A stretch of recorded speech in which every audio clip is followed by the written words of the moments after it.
বিজেপিকে কেন ভোট দেবেন রাসবিহারীর বাসিন্দারা? বিশেষ কারণ খুঁজে দিলেন এবারের গেরুয়া শিবিরের প্রার্থী তথা রাজ্যসভার প্রাক্তন সাংসদ।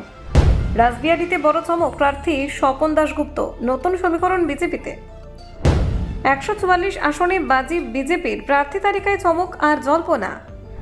দিল্লি থেকে তালিকা, বাংলায় উত্তাপ। ভোটের আগে আক্রমণাত্মক ভারতীয় জনতা পার্টি। পুরনো ঘাঁটিতে ফিরলেন দিলীপ ঘোষ। খড়গপুর সদরে বড় সিদ্ধান্ত। শিবপুরে রুদ্রনীল, রাসবিহারীতে স্বপন। সেনা মুখে ভরসা বিজেপির। 24 ঘন্টার মধ্যেই প্রার্থী তালিকা। প্রস্তুতিতে এগিয়ে বিজেপি। তালিকায় বড় চমক, আবার বড় নাম বাদ পাচ্ছে জল্পনা। দেখুন, আসন্ন বিধানসভা নির্বাচনকে সামনে রেখে রাজনৈতিক উত্তাপ ক্রমশ বাড়ছে পশ্চিমবঙ্গে। সেই আবহে প্রথম দফায় 144টি আসনে প্রার্থী তালিকা ঘোষণা করেছে ভারতীয় জনতা পার্টি। তালিকা প্রকাশের পর থেকে শুরু হয়েছে জোর রাজনৈতিক আলোচনা। এই তালিকার অন্যতম বড় চমক প্রাক্তন রাজ্যসভার সাংসদ স্বপন দাশগুপ্ত। তাকে দক্ষিণ কলকাতার গুরুত্বপূর্ণ কেন্দ্র রাসবিহারী থেকে প্রার্থী করা হয়েছে। প্রার্থী হওয়ার পর স্বপন দাশগুপ্ত জানান, তিনি দলের কাছে কৃতজ্ঞ। তার মতে, রাসবিহারী এলাকা তার পরিচিত এবং এখনকার শিক্ষিত ভোটারদের সমর্থন তিনি আশা করছেন। তিনি আরও বলেন, এবারের নির্বাচনে মানুষ পরিবর্তনের পক্ষে ভোট দেবেন এবং 2026 সালে পশ্চিমবঙ্গে বিজেপি সরকার গঠন করবে, এই বিশ্বাস তার রয়েছে।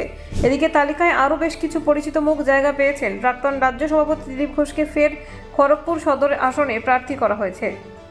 গত নির্বাচনে অভিজ্ঞতার পর এবার তাকে পুরনো কেন্দ্রে ফেরানো হয়েছে। এই সিদ্ধান্ত দলের কৌশলগত পদক্ষেপ বলে মনে করছেন রাজনৈতিক বিশ্লেষকরা।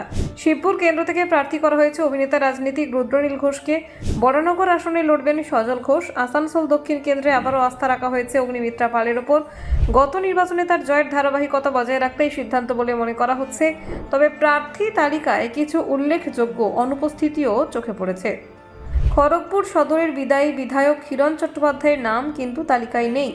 একইভাবে কেন্দ্রীয় নেতৃত্বের ঘনিষ্ঠ হিসেবে পরিচিত নীতিশ প্রামাণিকের নামও প্রথম তালিকায় দেখা যায়নি। এই নিয়ে রাজনৈতিক মহলে জোর জল্পনা শুরু হয়ে গিয়েছে।